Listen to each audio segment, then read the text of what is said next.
What's up, YouTube? Today I'm going to be showing you guys how to make a no-nonsense, low-calorie vegetable soup. It's really simple and easy to make. Anyone can do it at home with zero cooking experience. I've had a lot of people ask me, how have you lost so much weight over these last few months? And I'm like, this soup is a miracle. You can eat it all you want, any time of the day you want, and you're gonna be dropping calories. It's like the next Ozempic, literally. And the good thing about it is it's very easy and cheap, affordable. You can get all these ingredients at your local grocery store. I'll link a table at the end of the video with the full price and calorie layout, along with all the different macronutrients. It's very easy to make once again. And the way I'm going to show you guys how to do it is so you can modify it and adjust it to your liking. If you like it more spicy, then go ahead, add more spicy peppers in there or whatever. And yeah, it can be made by anyone at home with zero cooking experience. So enough with the introduction and let's get started. So in terms of the ingredients, we're going to need a bunch of carrots, the more the better, some green onions. For this soup I got 2 different spools of green onions, a lot of leeks, celery. I also got 2 big sticks of celery, some tomatoes, a couple is just fine. In my case I'm using 3, and as much cabbage as you can possibly fit in the pot. And then in my case I like it a little bit spicy, so I got some jalapeno peppers. And then in terms of the spices, we're going to be using ground black pepper, turmeric, allspice, rosemary, thyme, and some sage. For the broth base, there's many different options. In my case, I got the better than bouillon flavored roast chicken base and roasted beef base. They're very organic, very healthy. They're more on the expensive side. However, any type of broth base will do just fine. So let's cut these vegetables up, wash them nice and good, and then I'll see you guys back in a minute.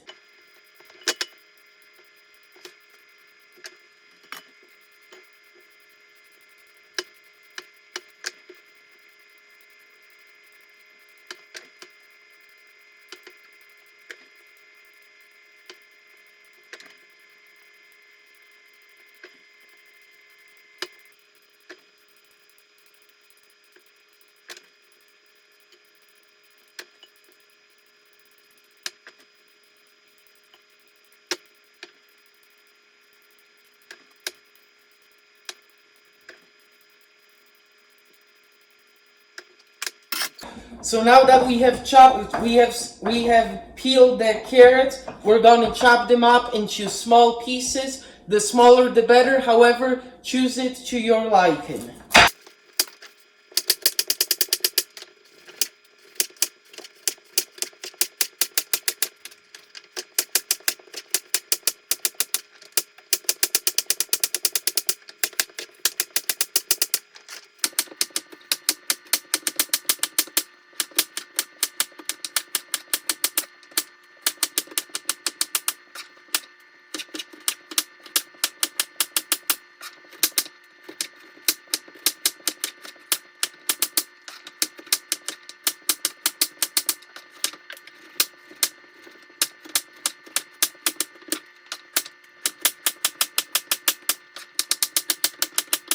And now we're basically going to place all the chopped carrots into the water.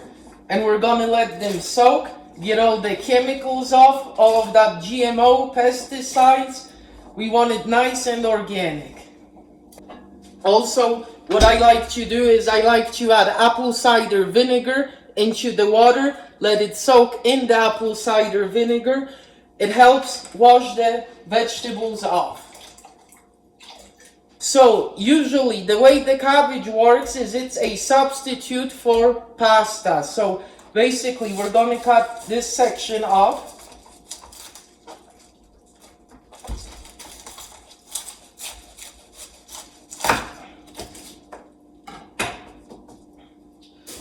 And then I usually like to peel the outer layer once, throw it in the trash, mainly because it's the most pesticide and GMO filled layer.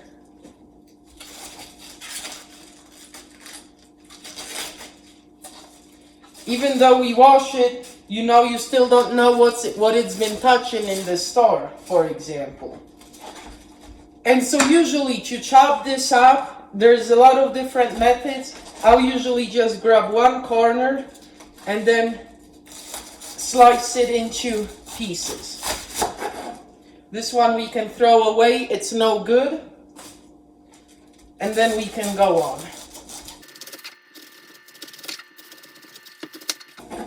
Since I have limited space, what we're going to do here is now with these big pieces we cut, we're going to slice them even further.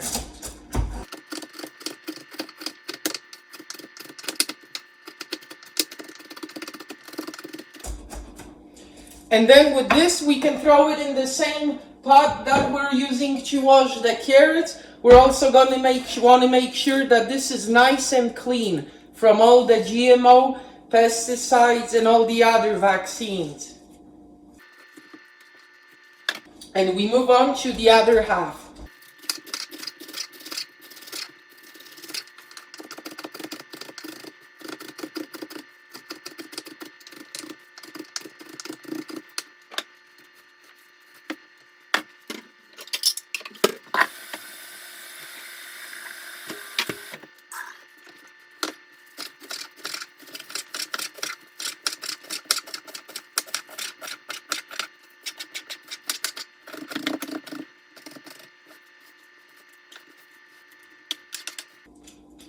Okay.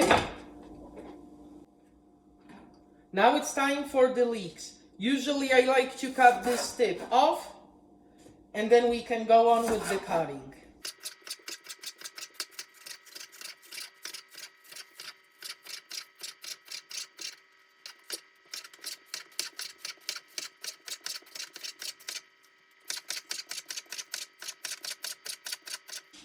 As you guys can see, we already have a very big pot full of vegetables. We have the leeks soaking, so I'm not even going to use up the rest of the cabbage just due to a lack of space, but it's always a good idea to add more vegetables. The more vegetables, the better. And now we're going to move on to the onion. In my case, we're going to use 3 white onions, or yellow I should say. However, it doesn't make a difference whether it's a red onion, brown onion, golden onion. So we're just going to cut these ends off.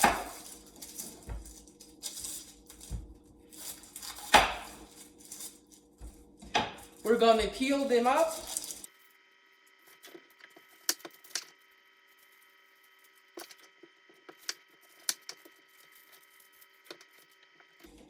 And then we're going to slice them up. The smaller the slices, the better, of course. Ideally, you want to dice them.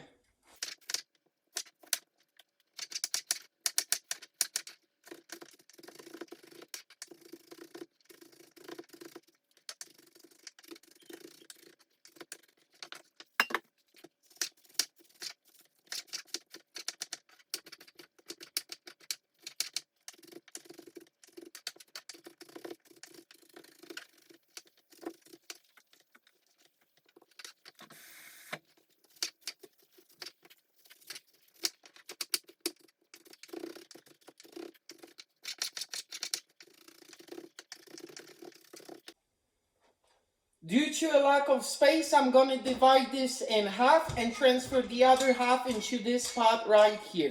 And now we can get started on the celery. I'm almost out of space in the pots, even with them being split half and half. So I'm just going to use one spool of celery. We're going to cut this corner here. And then we're going to just chop these up. Usually with these ones, I like to wash it from the insides here, so we'll wash them first. And then we can go ahead and cut these all up. Usually I like to cut it into fine pieces.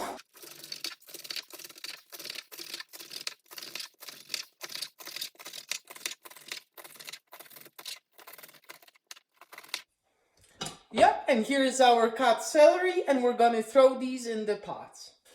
And now we're gonna do the tomatoes. Usually you don't need a lot, it's just mainly for the color and the taste.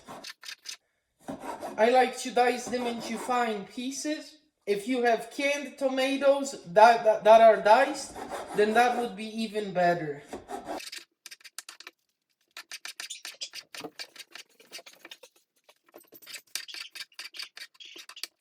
And lastly, to top it all off, we're gonna do some hot jalapeno peppers. I usually like to also cut them up into fine little pieces.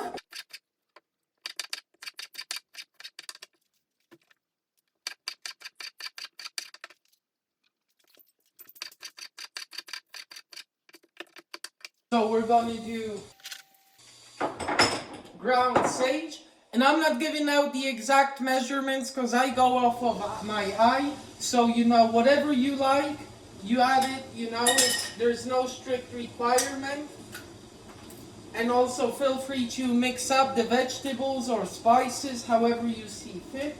Let me just open this up. So yeah, I just sprinkle it on there.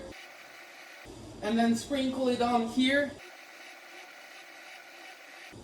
Maybe a little more. And then crushed rosemary.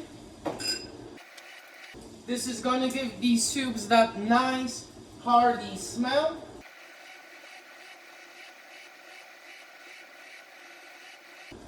And a pinch of allspice. And then some ground thyme.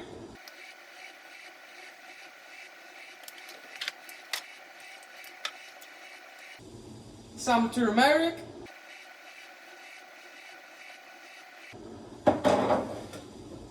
And of course, black pepper.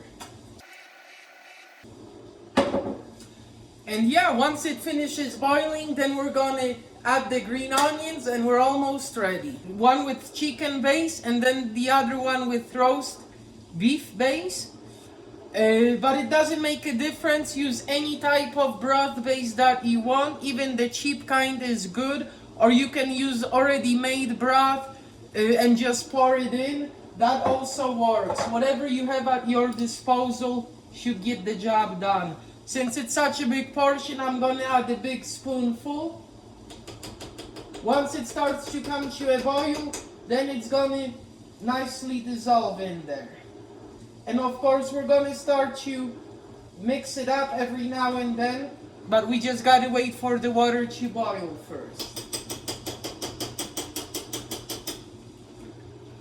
And then this one, we're going to use the chicken base. Whoops.